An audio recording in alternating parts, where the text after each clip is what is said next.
Shun Palace, good fortune, closed gate, safety. What? An evil miasma gathers here. Another place of conflict. If you wish to avoid disaster, then head southeast.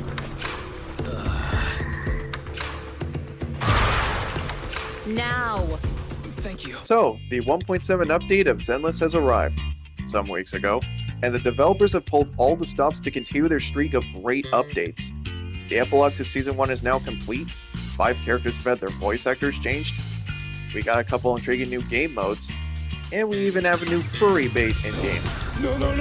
Oh, boy. Wait. In this video, I would like to talk about these changes and additions, as well as talk about what I would like to see moving forward into Season 2 of Zenless. Take my hand, viewers, as we explore the good, the bad, and the silent. Oh, and to all those wondering, I changed my brightness settings. That feedback was especially needed.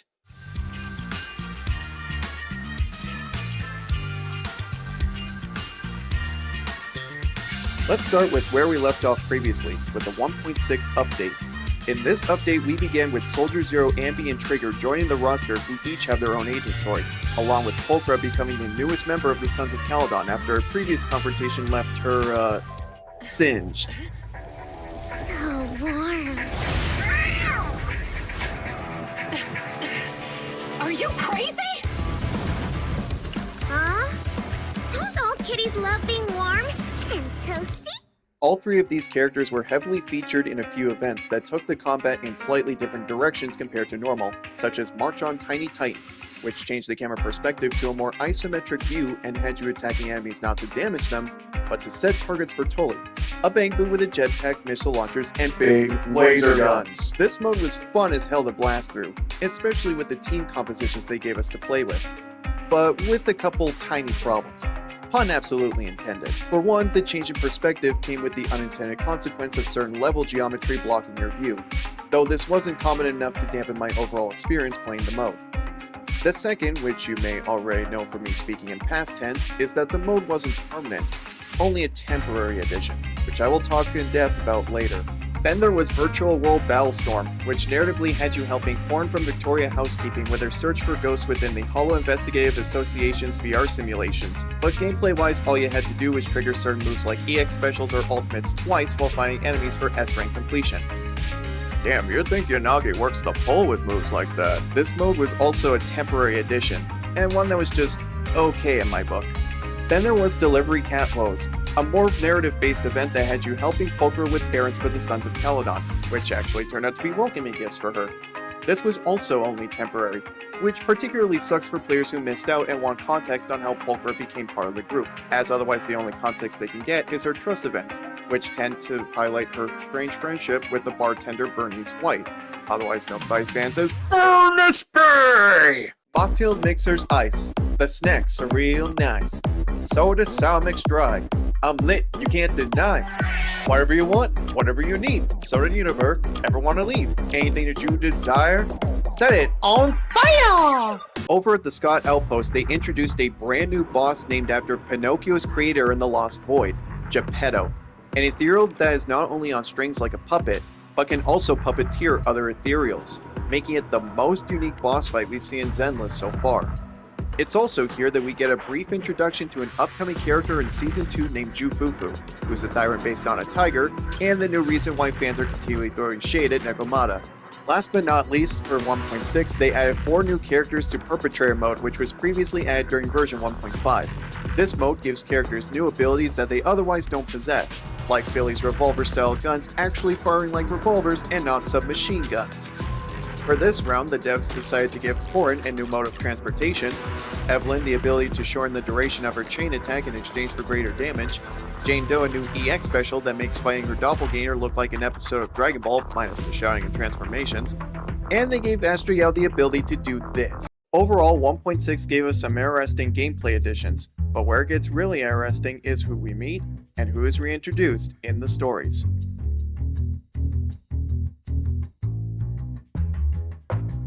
To start off, we have Echoes of Silver, where we begin by playing as Trigger, who's in search of her squad mate in a New Eridu Defense Forces Obsidian Squadron Soldier 11, and after taking down some thugs, Trigger ends up meeting Ambi, who acts as the informant on the rescue mission. Up until this point, we only ever saw Ambi in her cutting hair's attire, but two things always stuck out about her compared to her peers, other than her love for burgers. The first is that she clearly has a military background, as she is very perceptive of the presence of others and has great awareness of battle tactics. Stop. Oh, are you into the star student type? My apologies. I'm asking you to not move any further. 12 o'clock, 9 o'clock, and 6 o'clock. You've been intentionally positioning yourselves to surround us since the conversation started. I don't like it. If you have no other intentions, please stay where I can see you. Do not attempt to leave my line of sight. The second is that she bears a striking resemblance to Soldier 11, both in her appearance and in her fighting style. Once we take control of Ambi, we discover the truth about where Ambi and Soldier 11 came from. They're clones. Like full-on Metal Gear Solid, you got all the old man's dominant genes, I got the flawed recessive genes type clones. And they have a sister who went psychotic as she herself started making clones and then harvesting their organs. Fun times. This isn't the first time that Zenless has gone into morbid themes with their agent stories, and it's definitely not gonna be the last, as Harumasa's agent story handled the subject matter of living with a terminal illness and the feeling of inevitable death. Yet despite the depressing backstories, these people never let hardship define them. Instead, they're kicking ass and doing it with style to a soundtrack full of nothing but bangers.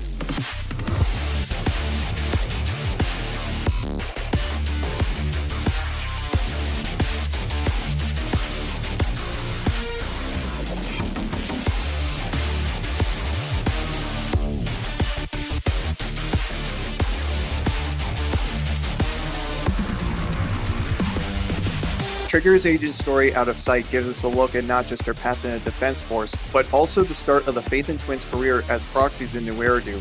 A man who goes by Shepard commissioned them to find a woman named Heron, which was the name Trigger went by at the time. When we find her, we end up helping her track down a rival sniper codenamed Grim Vulture who went crazy killing a bunch of former Defense Force ranking officers and justifying it by blaming the Defense Force for the loss of her squadron. This is the complete opposite of Heron, who ultimately blamed herself for the loss of her squadron back then, when in reality, she did all she could, until an ethereal shot her in the eyes rendering her mostly blind, but with her other sense heightened. Hence the visor she wears which augments her new vision.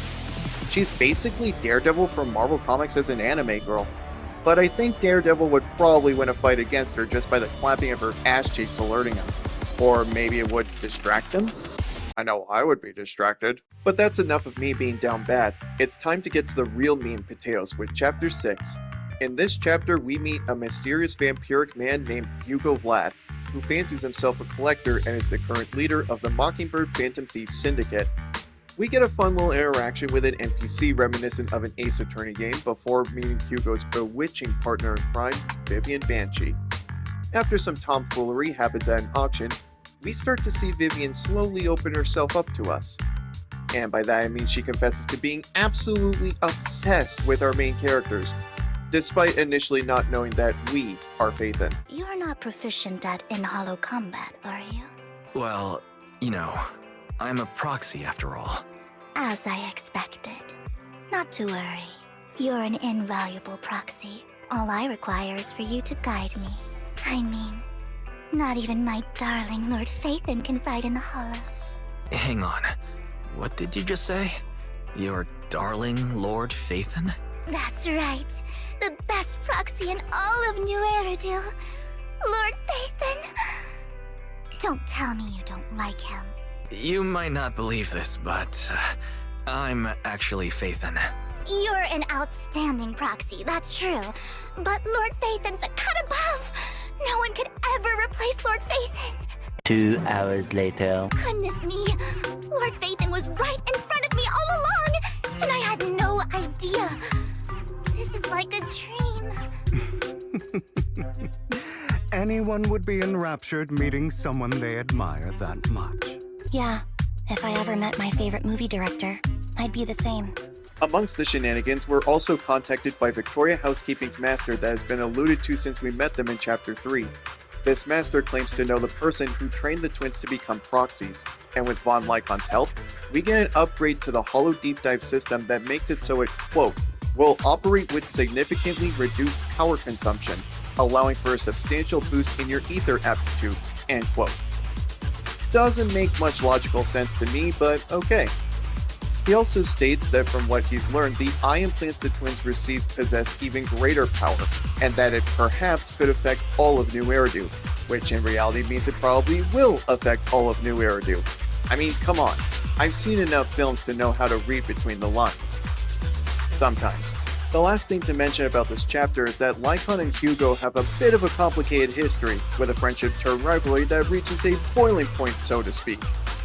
And man, does Hugo make for a fun boss fight.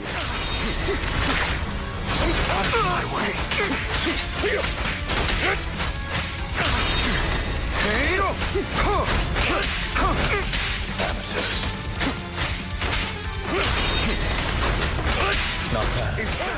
But now it's time to delve into 1.7 and look at what it brings to the table.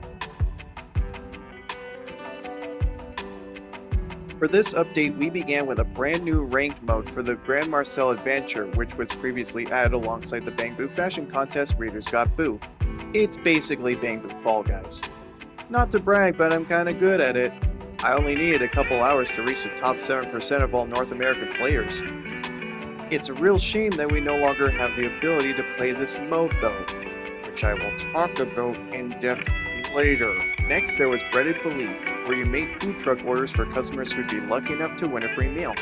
Simple. Then there's Say It With Flowers, aka the Dew Gardening Shop, which thank God, it's permanent. This mode has you arranging beautiful pots of flowers for all of your bestest friends, who all seem quite pleased when you choose the right thing.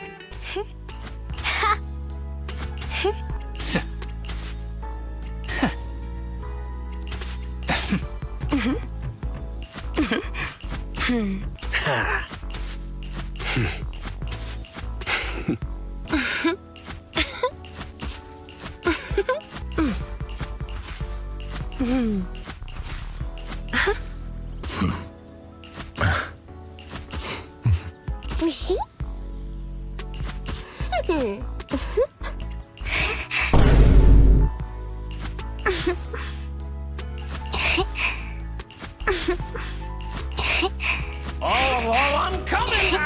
I'm done here! I fulfilled my purpose! I need to see no more shit! Jesus, Murphy, Vivian, they're just flowers! At this rate, a rose in the mouth will have her blasting off into space with those fanny boosters of hers. Oh, and we also arranged some pots for some NPCs, including the dog. Next was Springtime Snapshots, a temporary mode where you would take photos of some of the agents with various filters to capture certain vibes that a short film director named Connie was looking for. Yeah, I see what you're doing, miHoyo, putting Ellen Joe in the center of that art piece. You know that Num Num Shark is a fan favorite. Last two temporary modes were a narrative-based mode where you helped the Bang Boo as he pretended to be a knight with lots and lots and lots of reading, with the occasional photo. And the Tale Through the Looking Glass. It's a rehash of boot camp training with just a few items as rewards and non-experience points for your agents. It's lame. Not nearly as interesting as the continuation of the main story through Chapter 7, so why don't we get started on that? Continuing from the previous chapter, we start off with Vivian staying at our video store after tensions regarding a sacrifice got a little intense. Hell, she ends up watching us as we sleep. Lucky guy. Lord Phaethon, this time let me. Vivian? Vivian?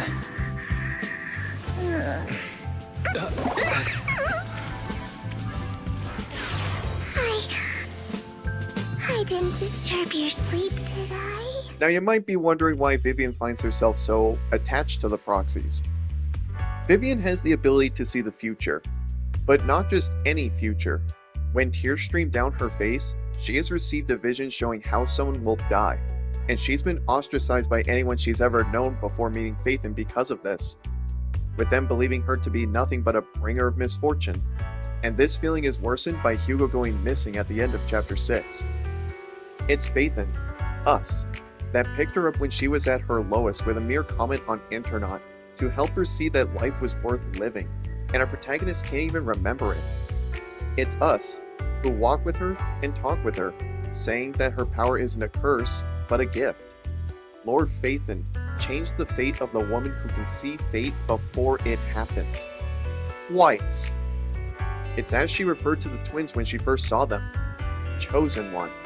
Though this isn't to say that Phaethon solves everyone's problems. When we find Hugo, he's battling his own inner demons brought about by a childhood full of neglect and abuse from his own parents. Years ago, he founded Mockingbird alongside Lycon to tip the scales of wealth by stealing from the rich and giving to the poor, like some sort of anime Robin Hood. But Hugo has a tendency to be more violent than his former partner in crime, resorting to killing people who get in his way, which is something they both swore they'd never do. After a roller coaster of a reunion, Lycon helps Hugo as he drugs himself to enter a lucid dreamlike state where he confronts a dark reflection of himself, which might just be the best fight in the entirety of Season 1's epilogue. They work together to uncover the truth of the notorious Ravenlock crime family, and even reminisce about the old days, though it doesn't stop Hugo from pushing Lycon's buttons whenever he gets the chance, like only a good frenemy does. All right. That's the evidence. Now we can go and beat them into the ground as much as you want. Don't forget, you owe me an explanation. Also, don't overdo it and kill them, even if they're the worst of the Ravenlock family. All right, Your Holiness, Saint Lycon. Mr. Hugo Vlad, if you have any important intelligence to share, please do so with haste. I need to return to rest before midnight. For the sake of a certain old fossil's sleep schedule, I'll keep it brief. You two sure are, close. Oh, and before I forget, Chapter 7 briefly introduces an upcoming Void Hunter rank investigator and the Grandmaster of Yunque Summit, Yi Xuan, who fans were running off as a boring character design that looks like just another Ambi, if they weren't already preoccupied with ogling her proportions. Yi Xuan is what the city of New Eridu calls a mystic, which is a fancy way of saying she fights using magic, but she's also a martial artist, and has chosen the twins to be her students, which doesn't come as much of a surprise since Ellen basically spelled out the gist of what the twins will be doing in Season 2. You've always had a sharp mind, and now you've got the muscles to match. No, I was just thinking, when will you pick up some fighting skills? If you can fight, you can handle things in the hollow all on your own. That'd be pretty neat. You're gonna become like a Shaolin monk and shit. It's gonna be cool. Now that all that has been covered, there's an elephant in the room that I have been neglecting to talk about. And no, it isn't Miyabi. The elephant I'm referring to is the English dub situation, where, as I mentioned before, 5 characters have had their voice actors changed. These characters include Soldier 11, Lycon, Grace, Helena, and Rena, with Jane Doe being the only character missing voice lines at the moment. But why is that? To make a long story short, a North American union known as SAG-AFTRA had their voice actors striking and refusing to provide lines for their characters across Hoyoverse games for months, as they had been trying to get MiHoYo, a Chinese company, to sign interim agreements, which according to the union and their talent would offer legal protections against artificial intelligence replicating their voices without consent. Granted, AI is legitimately becoming a threat to multiple art forms in this day and age, so people were willing to take their word for it, at first. In March of 2025, MiHoYo's English dub studio Sound Cadence decided to replace the voice actor for a character named Kinich for a fellow Hoyoverse game, Genshin Impact. This led to the VA of the game's mascot Paimon essentially going on a temper tantrum, as she and a few other VAs tried to bully and harass the new guy for taking the job. Of course, as the internet does, the discourse led to people turning their attention towards it like vultures on a fresh carcass as they started asking questions as to why MiHoYo wasn't taking the deal. And through SAG-AFTRA tweeting out their terms in a condescending manner, we learned that SAG-AFTRA not only signed with an AI company, which is already a huge red flag, but they also charged $3,000 for a membership. To put this in perspective, Zenless Zone Zero currently has 33 playable characters, with at least 3 more to come with version 2.0. So taking 36 and subtracting all known SAG VAs, which Lycon's former VA isn't strangely enough, we get a total of 31 voice actors, and this isn't even counting the twins, their AI-assisted fairy, or the multitude of different VAs that lend their talents to voice NPCs. If SAG-AFTRA had their way, the interim agreement would make voicing for Zenless into union work and allow SAG-AFTRA to make at least $93,000 from voice actors who want to keep their jobs. And that's just for one game. SAG-AFTRA's executive director made just over $1 million last year. The answer became clear on what SAG-AFTRA was really trying to do. It's greed.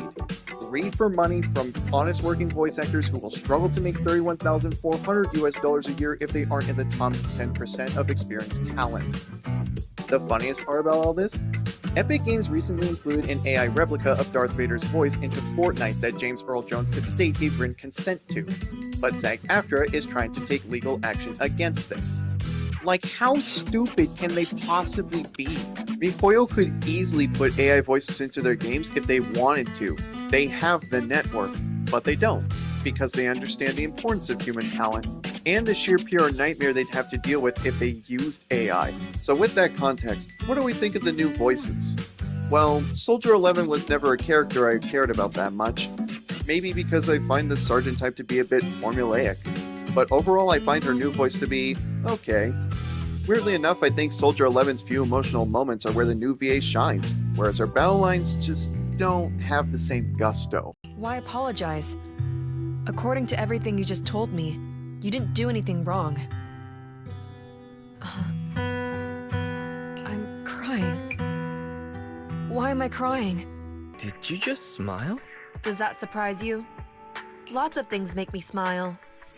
Combat merits, promotions, the blood of traitors, extra spicy noodles, and comrades I can work with for a long time. Huh. You guys prove pretty tough, but it's useless. Ha! What a fool! Do it! What was that? What's going on? What's happening? Hey! Coming from the Defense Force, you should understand. Your little tricks are futile when faced with professional military teamwork. Oh, right. You don't get it. Because you're nothing but a despicable traitor! Lycon's new VA carries the same gentlemanly demeanor of his former counterpart, and is in my opinion the best of the bunch. The Wolf Tyrants definitely had enough screen time for fans to warm up to the new VA. You are all very skilled. It's no wonder you're able to walk around the building unhindered. But please, stop there. The ballet twins are private property and are currently closed to visitors. I will allow you 30 seconds to explain your presence before I decide whether or not...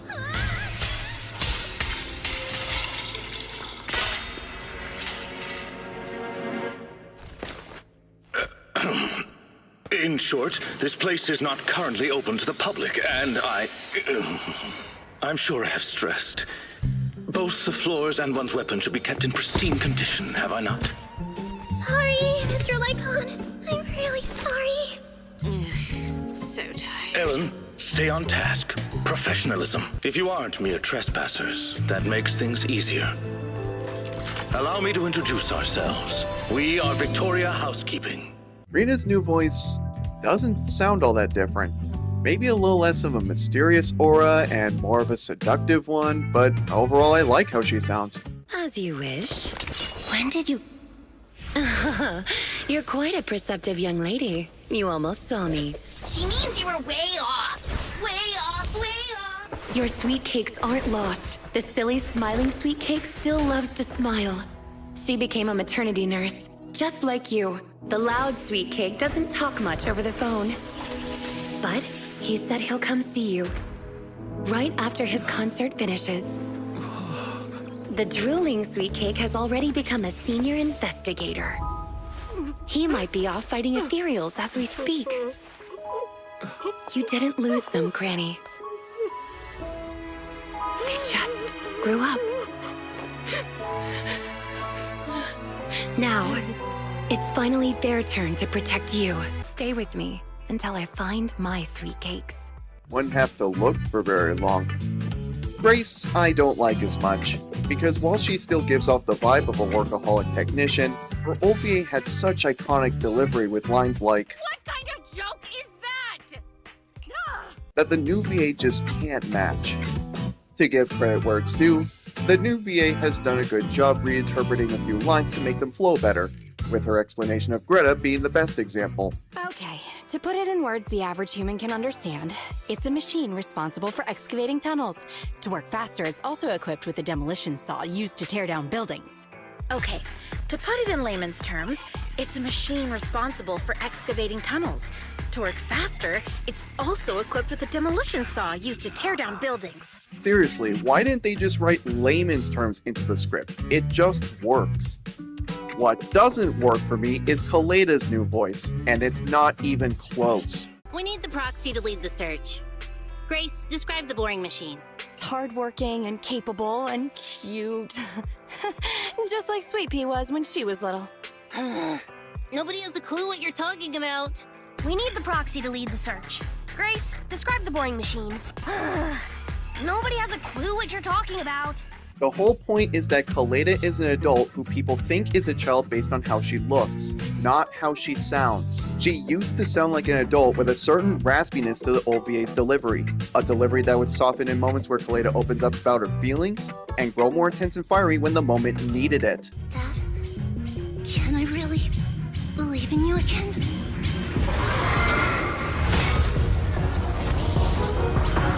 Get moving!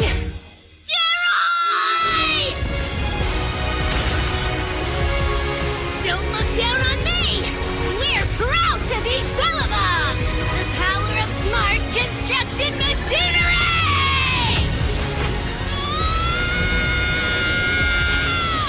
Now she sounds like a 10-year-old girl in a school play. Dad, can I really believe in you again?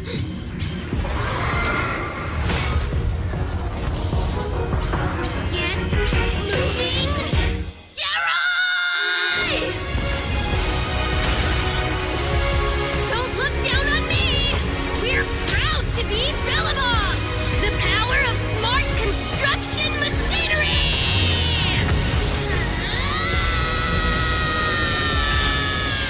I know the new VA is trying her best, I really do. And I know Kaleda's old voice is basically impossible to replicate, but the new voice just doesn't sound like the president of Bellabog to me. I've rambled on about this for long enough though. It's finally time that I talk about what I would like to see in the future for Zenless.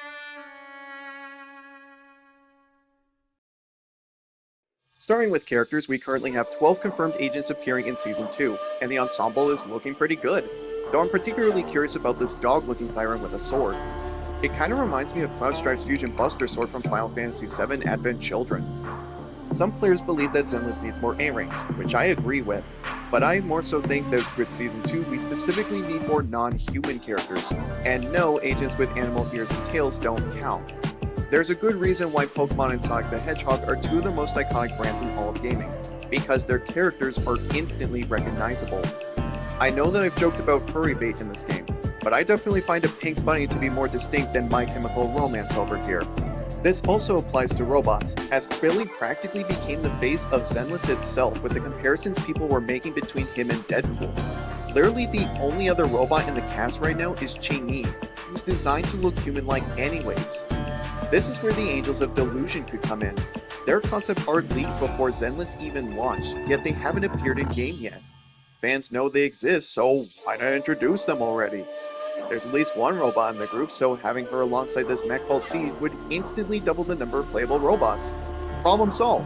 As far as gameplay is concerned, we're getting a brand new area called the Waifei Peninsula, with Phalum Heights as a new hub world, and Aerospace City which has been consumed by Apollo. In Phalum Heights, we'll be able to manage the development and trading of goods from a temple with various local businesses, and doing this will unlock cosmetic items for the Phaethon twins' new outfits. They even have their own equivalent to the newsstand, with their own dog. In Aerospace City, we'll encounter ethereals using a substance called miasma. This specialized ether energy can be used to shield themselves and to poison your entire team if you aren't careful. The proxies will learn to sense the flow of miasma as they explore this desolate place, and battle strategies depending on your team compositions will change with this added challenge. Aside from the new locales, the travel system is getting a major overhaul with a minimap, 3D model maps of different areas, and a world map to boot. No more flipping through logos like channels on cable TV. Eos will get to join in on the fun with Marcel Files, where on top of his usual platforming, he'll have a hammer attack to trigger mechanisms. you'll also get the chance to pilot a giant golden mech. It's about to be Pacific Rim in this bitch. Speaking of movies, we'll also be able to invite people to the cinema, where we'll need to choose the right dialogue options to become popcorn buddies. Please let me take Bernice, Kaleda, or Vivian. All three of them if possible. They're my favorites. But I'm not done yet. The first anniversary of Zenless alongside the 2.0 update will give us 30 encrypted master tapes, over 2,000 polychromes, the ability to select any standard bearer S rank we want, plus one of their W engines, and for the first time in Hoyoverse history, a character is getting buffed. Ellen is going to be getting moves she previously only had in Lost Void game modes, as well as being granted team compatibility with stun agents regardless of faction or attribute. We don't know how much stronger it'll make her immediately, but it's a welcome change nonetheless. This is a lot to take in, I know, but remember when I said that I would talk in depth about temporary additions? Now is that time. One mode I purposely neglected to mention before was a shooting range mode added alongside Trigger's Agent Story in 1.6. I did this because it too was a limited time mode. If you didn't play it, and I didn't mention it, you wouldn't know that it ever existed. That is my main problem when it comes to this game. For everything we can already do in-game, there have been multiple unique minigame modes added in during specific updates only to get taken away. A lot of work is put into these modes, from their mechanics and animations to their scoring systems. Can you imagine having to work on a mode that players can only enjoy for a month? I can imagine that doesn't feel good. It isn't fair to the players who like these modes, nor is it fair to the developers who make them. I understand that this game is a live service, but the developers could just make the rewards a limited time thing if money is an issue.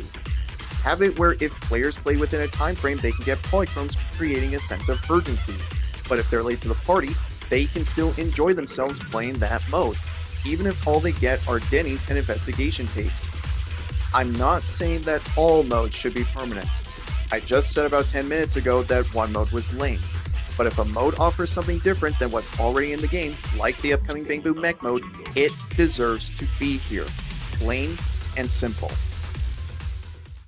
Well, that should cover just about everything I wanted to talk about today. But before I end this video, I want to give a huge thank you to the over 7,000 of you who watched my last video despite how bad the lighting was. It was something I legitimately just wanted to express my opinion on after seeing so many on social media write off Zenless just because it's a gacha game. I expected that maybe a few dozen to a couple hundred would view it, but never a view count as high as my town's population. And seeing the varying opinions in my comments, as well as all the feedback I got with one person even saying that the Zenless community needs people like me, it's a humbling feeling. And it's the reason I took the time that I did to make this video a worthy follow-up. So whether you've tuned in before, or you're just finding my channel for the first time, thank you for listening to all of my yapping. In the next video, I plan to talk about an element of design that I think needs to be talked about more in relation to games like this. So until next time, I wish you all a spectacular rest of your day. What kind of joke is